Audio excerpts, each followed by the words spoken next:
Assalamualaikum warahmatullahi wabarakatuh. Alhamdulillahi rabbil alamin. Allahumma salli ala sayyidina Muhammad wa ala alihi wa sahbihi ajma'in.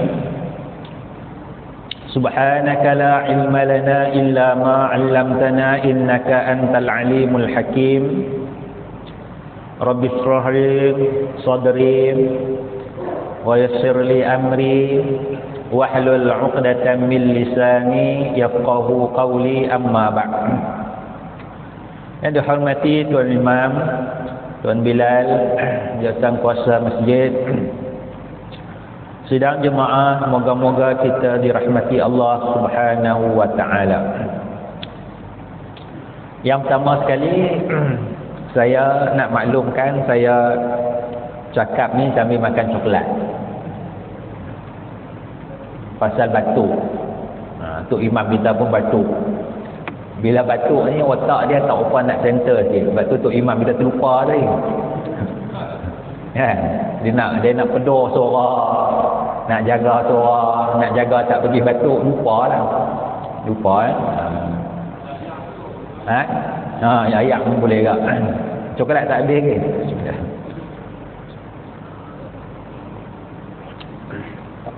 Hari Jumaat baru ni saya tazkirah Jumaat.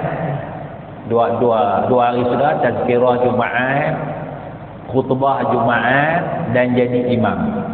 Tugas saya. Jadi sebelum tazkirah saya makan coklat tu. Makan coklat tu mulalah tazkirah. Alhamdulillah selamat, lepaslah. Tak berapa batuk. Habis tazkirah azan Jumaat, saya pun makan lagi satu.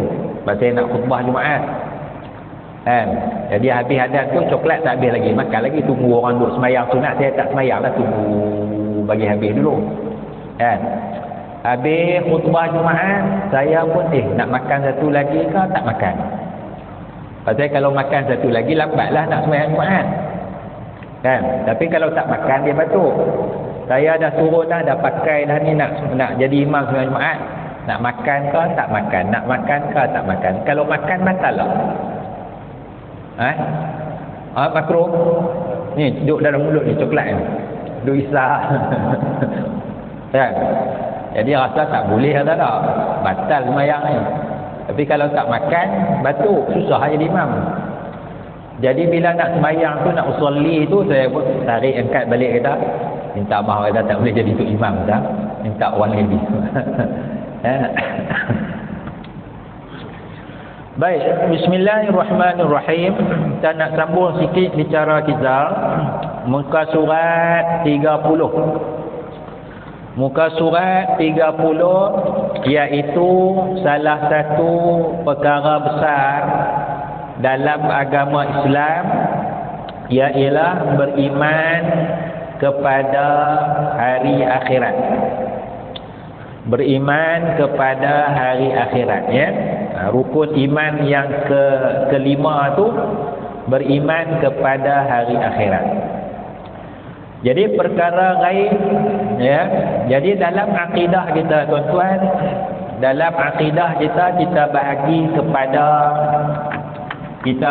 kepada tiga lah. Ulama-ulama kita bahagi kepada tiga. Yang pertamanya ilahiyat, pasal Tuhan, ketuhanan. Yang keduanya pasal nubuat, pasal kenabian, kerasulan, ya. Yang ketiganya pasal ghaibiyat, benda-benda ghaib. Ghaibiyat, benda-benda ghaib, ya.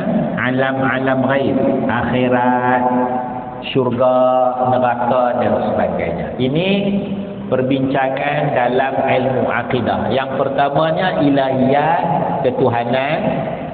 Yang keduanya nubuat, kenabian. Yang ketiganya ghaibiyat, perkara-perkara ghaib. Ini yang kita nak i'tiqadkan, ya. Jadi kalau ilahiyat ni kita nak i'tiqad lah. Allah Ta'ala tu sifat dia macam mana dan sebagainya. kenabian, kerasulan, i'tiqad Muhammad Rasulullah, sifat yang wajib bagi seorang rasul, sifat yang mustahil bagi seorang rasul dan sebagainya, ya. Itu dua perkara, Tuhan, Nabi. Barulah masuk kepada masalah-masalah lain. Sebab punca daripada sini dia datang daripada Nabi. Nabi terima wahyu daripada Allah Subhanahu wa taala. Baik, ada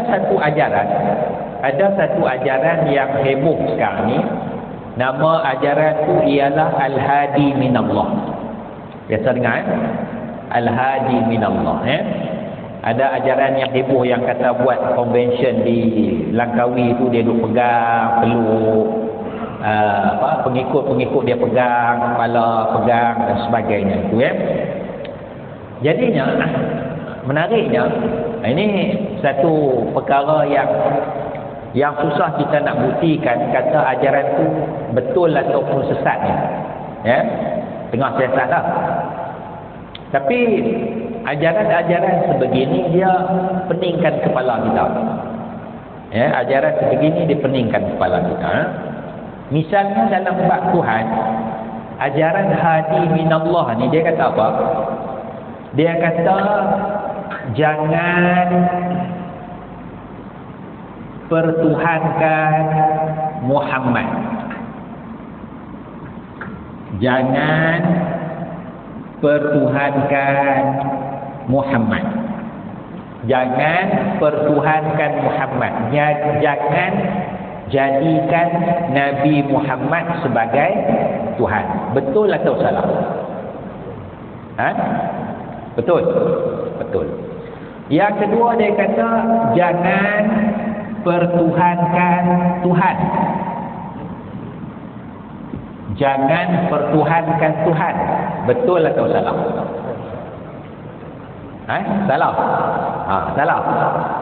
Jangan pertuhankan Tuhan.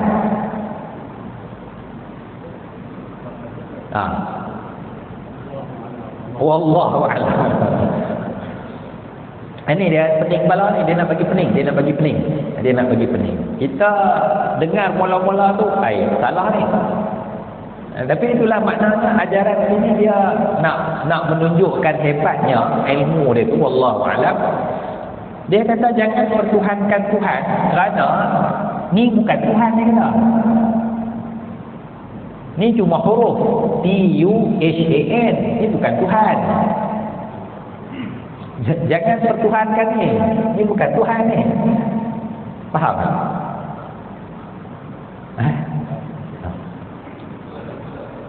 Al-Quran ada kalimah Allah ada. Ada Allah ada. Abu Bakar Allah ada. Jangan pertuhankan Allah. Jangan pertuhankan Allah. Betul lah.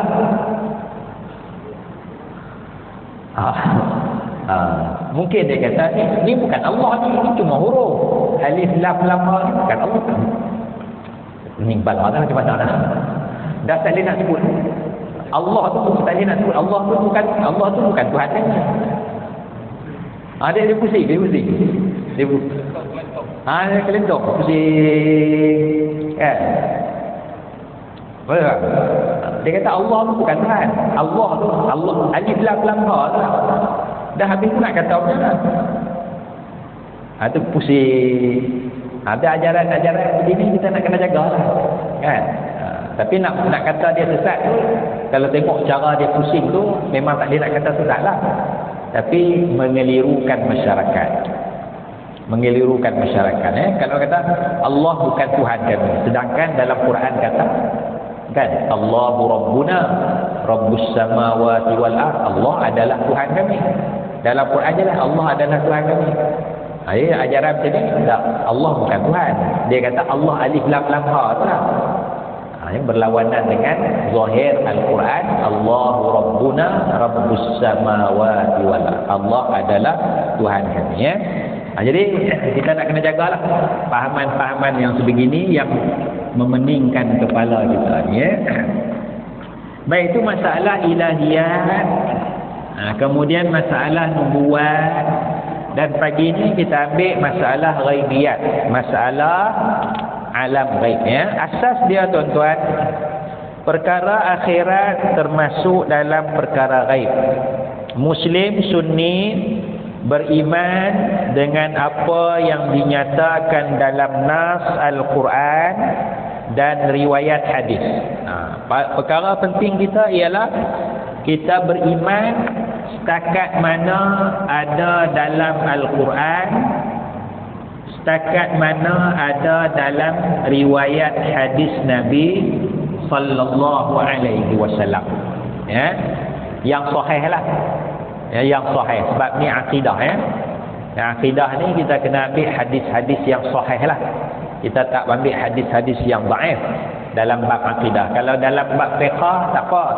Kita nak ambil hadis yang dhaif dan sebagainya. Sebab itu ulama-ulama dia masukkan hadis-hadis yang dhaif dalam hukum hakam, dalam fiqh dan sebagainya. Tetapi dalam akidah ulama-ulama menunjukkan kepada kita supaya melihat kepada hadis-hadis yang sahih ya. Jadi prinsipnya apa yang ada dalam Quran, apa yang ada dalam hadis cukuplah. Kita jangan lebih-lebih.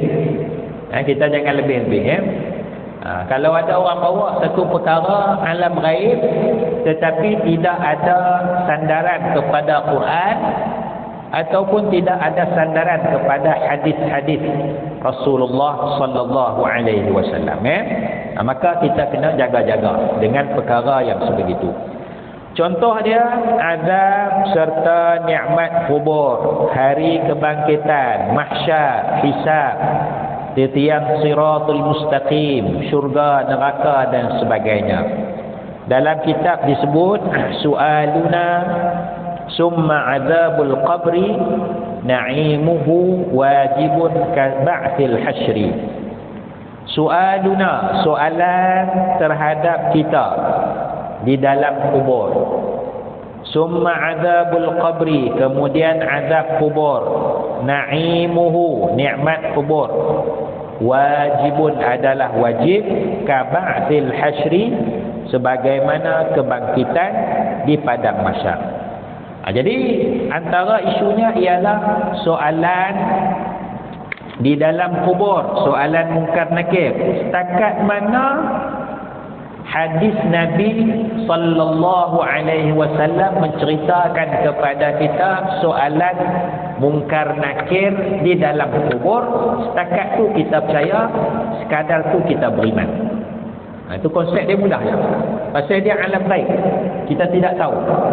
Kita tidak tahu melainkan daripada Quran, daripada hadis-hadis Nabi sallallahu alaihi wasallam ya. Jadi dalam hadis bagi tahu bahawa datang dua malaikat akan bertanya, man rabbuka, siapa Tuhan kamu, siapa nabi kamu, apa agama kamu, apa imam kamu, siapa saudara-saudara kamu. 5 soalan tu kan. Setakat tu kan. Katalah datang seorang ustaz bawa ajaran tambah lagi daripada soalan 5 tu. Katalah ustaz tu syarah bab berbuat baik kepada jiran. Tuan-tuan, kalau tak kenal jiran tetangga, malaikat nanti tanya soalan nak kubur, cuba ceritakan. Jiran sebelah kanan 4 orang, 4 buah rumah, jiran sebelah kiri 4 buah rumah. Kita tak kenal. Jadi nak percaya ke tak percaya? Ustaz kata malaikat akan tanya ni kalau tak kenal jiran.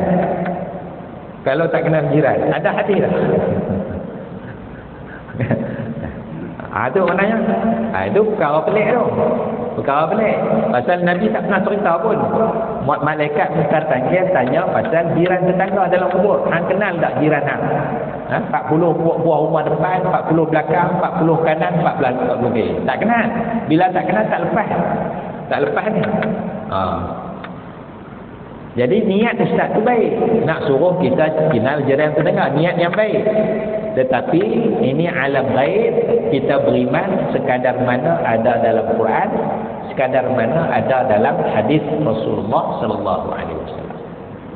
Ada ajaran yang bagi tahu soalan mungkar nakir ni, siapa yang ikut satu Tok Syekh ni kita lah Tok Syekh A, Ustaz A, siapa yang ikut ajaran dia, maka apabila pengikut ajaran tu mati, Tok Syekh ni, Ustaz ni akan tolong jawab soalan mungkar nakir di dalam kubur. Siapa ikut ayat? Tuan-tuan ikut saya, tuan-tuan mati nanti saya tolong jawab. Dia tak usah susah hati lah. Susah hati, saya tolong jawab. Mana saya masuk dalam kubur tu lah. Orang habis dah balik, saya masuk. Saya masuk adalah cara saya masuk, roh saya masuk ke. Saya akan defend tuan-tuan di dalam kubur. Sampai malaikat puas hati, malaikat pun balik, saya pun keluarlah dari kubur tu. Jadi tuan-tuan selamat. Percaya tak? Pasal apa tak percaya? Pasal tak ada hadis. Nanti basic dia ni ada. Tak ada hadis. Habis Tok Syekh kata, Tok Syekh tahu lah. Dia maknanya agama kita patah balik sini. Quran hadis. Kalau nak hurai macam mana pun mesti sumber dia patah balik kepada Quran dan juga hadis Rasulullah sallallahu alaihi wasallam. Tetapi oleh kerana sebahagian masyarakat kita tak faham prinsip dia ni, maka Tok Syekh ni, ustaz ni kata apa pun, maka mereka terima bulat-bulat. Itu maknanya bersalahan dengan dasar dalam agama. Ada dilaporkan, maknanya Tok Syekh itu akan tolong jawab soalan di dalam kubur. Saya bila dapat cerita tu Tok Syekh itu tolong jawab soalan dalam kubur, pengikut dia lah, dia akan tolong jawab lah. Saya jawab mudah je, tapi jawapan saya ni jawapan lawyer buruk je lah. Saya kata kalau kamu ikut Tok Syekh tu tolong jawab dalam kubur, aku ikut Nabi Muhammad.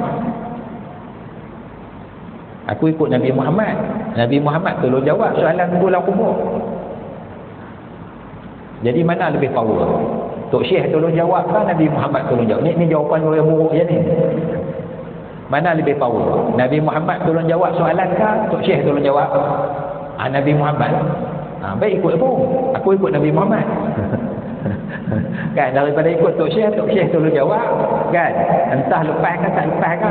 Tapi kalau Nabi Muhammad tolong jawab, malaikat tak tanya dah. Nabi Muhammad ni malaikat tak tanya dah. Lagi selamat tuan-tuan. Daripada ikut ustaz, daripada ikut Tok Syekh, baik ikut Nabi Muhammad. Itu jawapan yang buruk lah. Nabi Muhammad tak tolong jawab pun.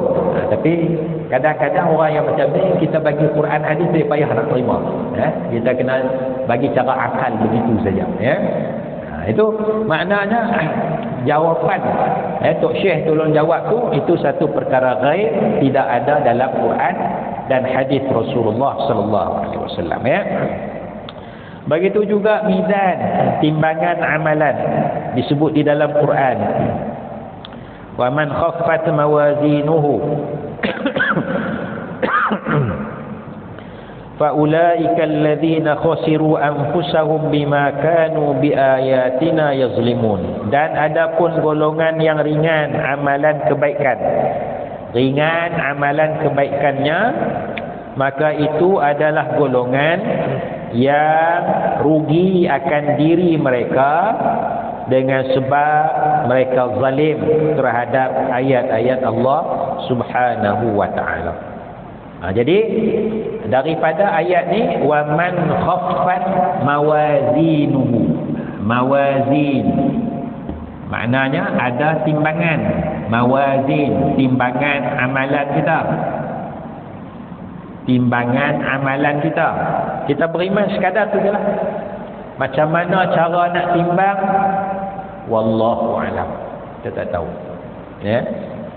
Sebab manusia berapa bilion manusia? Manusia berapa bilion? Allah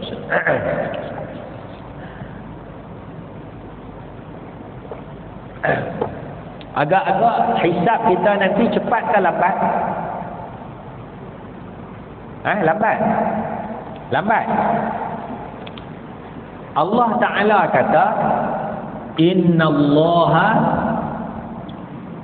sari'ul hisab. Allah Ta'ala cepat hisab dia. Macam mana kita boleh kata lambat? Innallaha sari'ul hisab. Allah Ta'ala cepat hisab dia. Proses hisab tu cepat. Allah Ta'ala kata. Tapi manusia berapa ratus bilion, berapa bilion manusia kan? Sekarang pun 6 bilion. Nak sampai Nabi Adam tu berapa bilion? Sudah tentu lambat pada akal kita. Tapi Allah kata Allah cepat. Kita beriman je lah. Hisab tu cepat. Innallaha sari'ul hisab. Allah Ta'ala cepat hisab dia. Macam mana? Wallahu a'lam. Kita tak tahu. Maknanya kita beriman sekadar apa yang sebut dalam Quran, beriman je lah. Sekadar sebut dalam hadis, beriman. Itu je. Ya? Itu konsep dia tu. Kemudian kata Imam Abu Hanifah rahimahullahu ta'ala, waznul a'mali bil mizan yawmal qiyamati haqqun. Timbangan amalan dengan mizan pada hari kiamat adalah benar. Macam mana bentuk mizan? Wallahu a'lam. Kita pun tak diceritakan. Kita beriman setakat mizan. Setakat mizan sahaja. Syurga neraka adalah benar. Masuk dalam hari akhirat. Syurga neraka. Syurga dan neraka. Jadi matlamat kita syurga adalah. Saya wallahu alam, saya punya target syurga, masuk syurga aja. Saya punya target masuk syurga, selamat daripada api neraka, boleh masuk syurga, sudahlah. Tak kira lah syurga mana pun. Syurga hak paling bawah pun tak apa hal kot. Kan? Dalam hadis Nabi suruh target syurga Firdaus. Fa idza sa'altumullah fas'aluhu Firdaus. Apabila kamu minta pada Allah, mintalah syurga Firdaus. Tapi harapan saya boleh masuk syurga cukuplah.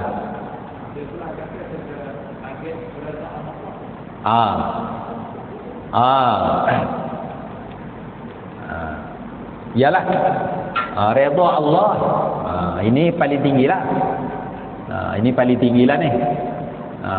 Redha Allah. Syurga neraka tak kisahlah. Allah suruh masuk neraka lah. Yang penting Allah redha lah. Ini maqam orang yang terlalu ikhlas ni, makna dia tak kira dah. Kan? Tak kira dah. Tapi Allah Ta'ala ambil kira dalam Quran. Allah Ta'ala ambil kira kalau suruh redha saja ni, maknanya banyak manusia payah nak terima. Banyak payah manusia. Maka di dalam Quran disebut juga tentang syurga. Bawah sikit lah. Bawah sikit. Kan? Pasal nampak sikit lah material tu syurga. Kan? Redha Allah tu tak nampak sangat. Syurga tu nampak, boleh bayang syurga. Redha Allah tak boleh bayang. Jadi ini pun masih lagi ikhlas. Ini pun masih lagi ikhlas, ya. Jadi target dia masuk syurga lah. Pasal Rabbana atina fid dunya hasanah wa fil akhirati hasanah wa qina azabannar. Peliharalah kami daripada azab api neraka. Jadi kalau selamat daripada api neraka, masuk syurga lah. Syurga mana? Tak apa lah, tak kisahlah. Ya, tak kisahlah. Nanti masuk dalam tu kita kira lain lah. Kita kira lain lah syurga. Ya Allah, aku syurga ni nampak lekeh ni. Ada kawan aku syurga lain ya Allah kan. Kan? Kira lain lah tu. Kira lain. Kalau masuk neraka, nak kira tak boleh lah. Payah. Ya Allah, aku duduk dalam neraka ni. Allah selamat. Tak payah nak kira lah. Tapi maknanya kita minta apa-apa pun bagi dapat dulu. Lepas tu kita kira lain lah. Kan? Minta kerja. Orang hantar kita masuk pedalaman. Tak apa. Masuk kerja dulu. Lepas tu kita kira lain lah. Kita pakai kabel lain lepas tu. Kan? Bagi masuk kerja dulu. Masuk kerja dulu. Kan? Ni dapat, ya Allah bagi syurga paling bawah. Ya Allah, aku tak mau syurga ni Allah. Kalau kau tak bagi syurga hak hebat, aku tak mau masuk syurga. Aku nak masuk neraka. Masuk syurga dulu.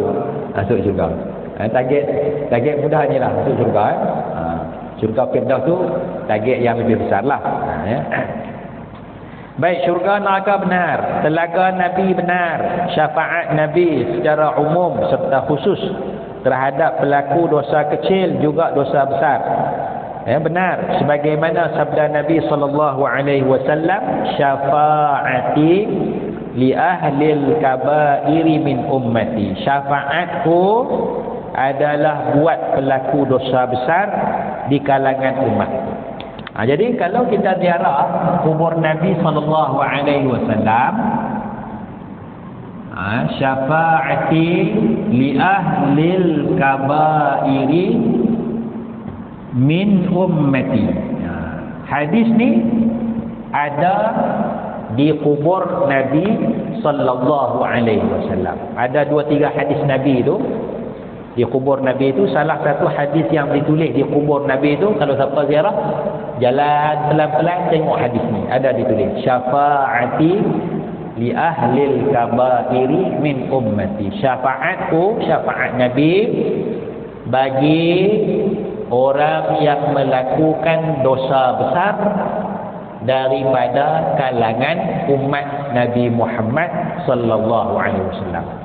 Umat Nabi yang berimanlah, ummatus istijabah, umat Nabi yang beriman tapi melakukan dosa besar, ada harapan mendapat syafaat daripada Nabi Muhammad sallallahu alaihi wasallam. Kalau dosa besar pun ada peluang dapat syafaat, maka dosa kecil pun lagi-lagi tidak ada masalah, ya. Jadi ada hadis Nabi sebut syafaat Nabi untuk orang buat dosa besar, orang yang beriman, maka kita beriman perkara yang tersebut. Tapi kalau ada orang tambah, ya, syafaat Nabi untuk orang yang buat dosa besar termasuklah dosa kafir. Walaupun mati kafir tapi dapat syafaat Nabi, boleh masuk syurga walaupun mati kafir. Ada hadis tak? Tak ada hadis. Tak ada hadis. Bila tak ada hadis, tak boleh lah. Basic dia tak boleh lah, tak ada hadis. Ni alam ghaib ni. Alam ghaib. Alam ghaib. Dan syarat dalam Quran, mestilah syarat tu beriman kepada Allah Subhanahu wa ta'ala. Inna Allah la yaghfiru an yushraka bihi wa yaghfiru ma duna dzalika liman yasha. Allah Taala tidak ampun dosa syirik dan Allah Taala ampun dosa selain daripada syirik. Itu nas dalam Al-Quran, ya. Basic dia begitu, ya. Jadi kesimpulan dia, asas dia panjang alam akhirat tu. Alam akhirat tu ceritanya panjang, bermula daripada kubur. Alam akhirat tu kerana disebut dalam hadis, al-qabru awwalu manzilin min manazilil akhirah.